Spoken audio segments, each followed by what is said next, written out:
ഇന്ന് ഞാനിവിടെ തയ്യാറാക്കാൻ പോകുന്നത് വളരെ ടേസ്റ്റി ആയിട്ടുള്ളൊരു നല്ലൊരു ചിക്കൻ റോസ്റ്റ് തന്നെയാണ്. ഇത് വളരെ പെട്ടെന്ന് തന്നെ നമുക്ക് റെഡിയാക്കിയെടുക്കാം. അപ്പോൾ നമ്മുടെ വീഡിയോസ് ആദ്യമായിട്ട് കാണുന്ന കൂട്ടുകാരൊക്കെ ഉണ്ടെങ്കിൽ വേഗം നമ്മുടെ ചാനലൊന്ന് സബ്സ്ക്രൈബ് ചെയ്ത് സപ്പോർട്ട് ചെയ്യാനും വീഡിയോയ്ക്ക് താഴെ ഒന്ന് ലൈക്ക് ചെയ്യാനും മറക്കരുത്.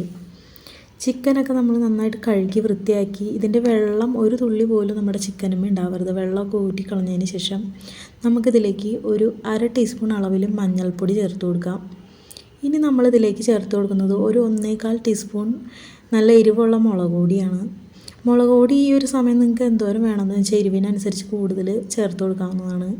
ഇനി നമുക്ക് ചിക്കനിലേക്ക് ആവശ്യത്തിനുള്ള ഉപ്പും കൂടി ചേർത്ത് കൊടുക്കാം. ഉപ്പൊക്കെ ചേർക്കുന്നത് നിങ്ങളുടെ ഇഷ്ടത്തിനനുസരിച്ച് മാത്രമാണ് കേട്ടോ. എന്നിട്ട് നമുക്കിതൊരു 1/2 മണിക്കൂർ റെസ്റ്റ് ചെയ്യാനായിട്ട് വയ്ക്കാം. ഇനി നമുക്ക് ഒരു ചീനച്ചട്ടി അടുപ്പത്ത് വെച്ച് കൊടുക്കാം. ചട്ടി ഒന്ന് ചൂടായി വന്നതിന് ശേഷം നമുക്ക് കുറച്ച് വെളിച്ചെണ്ണ ഇതിലേക്ക് ചേർത്ത് കൊടുക്കാവുന്നതാണ്.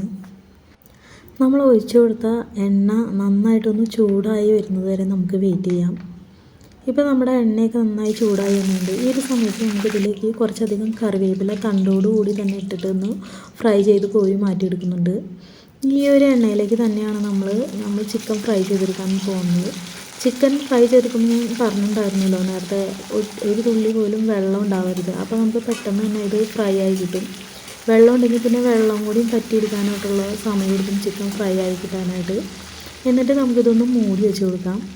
മൂടി വെച്ചിട്ട് നമ്മൾ ചിക്കൻ ഫ്രൈ ചെയ്തെടുക്കുമ്പോൾ പെട്ടെന്ന് ഫ്രൈ ആയി കിട്ടുകയും ചെയ്യും. നമുക്ക് ഒരുപാട് വെളിച്ചെണ്ണ ഉപയോഗിക്കേണ്ടി വരില്ല.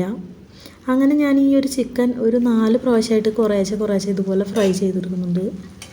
ആദ്യത്തെ പ്രാവശ്യമാണ് നമുക്ക് കുറച്ച് സമയം എടുക്കുന്നുള്ളൂ ഫ്രൈ ആവാനായിട്ട്. പിന്നെ നന്നായിട്ട് വേഗം ഫ്രൈ ആയി കിട്ടുന്നതായിരിക്കും കേട്ടോ.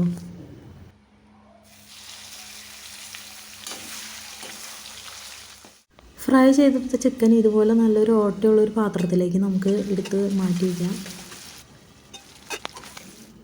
നമ്മുടെ ചിക്കനൊക്കെ ഫ്രൈ ചെയ്ത് കഴിഞ്ഞു. ഈ ഒരു എണ്ണയിലേക്ക് നമ്മൾ ഇനിയൊരു 2-3 പച്ചമുളക് നീളത്തിലരിഞ്ഞതും കുറച്ച് ഇഞ്ചിയും വെളുത്തുള്ളിയും കൂടി ചതച്ചതും പിന്നെ ഒരു തക്കാളി ചെറുതായി അരിഞ്ഞതും ഒരു 3 സവോള ചെറുതായി ഇതുപോലെ കട്ട് ചെയ്തതും നമ്മൾ അതിലേക്ക് ഇട്ട് കൊടുക്കുന്നുണ്ട്. ഇതിലേക്ക് ഒരു 1/4 ടീസ്പൂൺ മഞ്ഞൾപ്പൊടി, 1 ടീസ്പൂൺ അളവിൽ മുളക് പൊടി, ഒരു 1/4 ടീസ്പൂൺ അളവിൽ നമ്മൾ ഗരം മസാലയാണ് ചേർത്ത് കൊടുക്കുന്നത്. ഇനി നമ്മളിതിലേക്ക് ഒരു 2-2.5 ടീസ്പൂണ് ചിക്കൻ മസാലയാണ് ചേർത്ത് കൊടുക്കുന്നത്.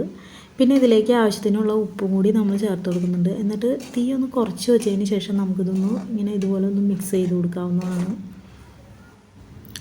ഇനി നമ്മൾക്ക് ഇതിലേക്ക് ചേർത്ത് കൊടുക്കാനുള്ളത് കറിവേപ്പിലയാണ്. അത് നിങ്ങൾക്ക് എത്ര വേണമെന്ന് വെച്ചാൽ അതനുസരിച്ച് ചേർത്ത് കൊടുക്കുക. അത്രയും നല്ല ടേസ്റ്റ് ആയിരിക്കും.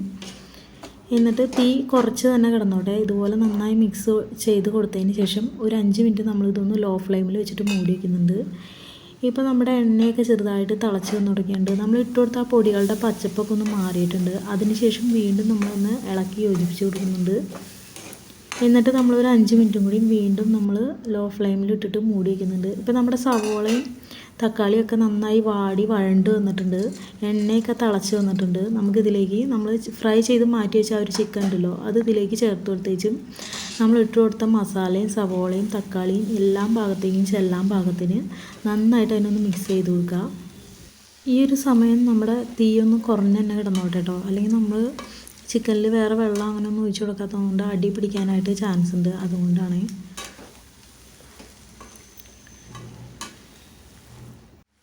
ഇനി നമ്മൾ ഏറ്റവും ആദ്യം ഫ്രൈ ചെയ്തെടുത്ത ആ കറിവേപ്പിലയില്ലേ അതും കൂടി ഇട്ട് കൊടുത്തിട്ട് മിക്സ് ചെയ്തിട്ട് ഒരു 5 മിനിറ്റ് നമുക്ക് ലോ ഫ്ലെയിമിൽ ഇട്ടിട്ട് ഒന്ന് മൂടി വെച്ചിട്ട് ഒന്ന് വേവിച്ചിട്ടെടുക്കാം. ഇപ്പോൾ നമ്മുടെ വളരെ ടേസ്റ്റി ആയിട്ടുള്ള ചിക്കൻ റോസ്റ്റ് ഇവിടെ റെഡി ആയിട്ടുണ്ട്. ഇത് നിങ്ങളെല്ലാവരും ഒരു പ്രാവശ്യം ഇതുപോലെ ഒന്ന് ട്രൈ ചെയ്ത് നോക്കൂ കേട്ടോ. വളരെ ടേസ്റ്റിയാണ്. കുഞ്ഞു കുട്ടികൾക്ക് വരെ ഇത് വെറുതെ കഴിക്കാനായിട്ട് ഇഷ്ടമുണ്ടാവും. കാരണം ചിക്കൻ ഫ്രൈ ചെയ്തിട്ടാണല്ലോ നമ്മൾ വെച്ചിട്ടുള്ളത്. അടുത്തൊരു നല്ല വീഡിയോയുമായി നമുക്ക് കാണാം. അതുവരെയും ബൈ.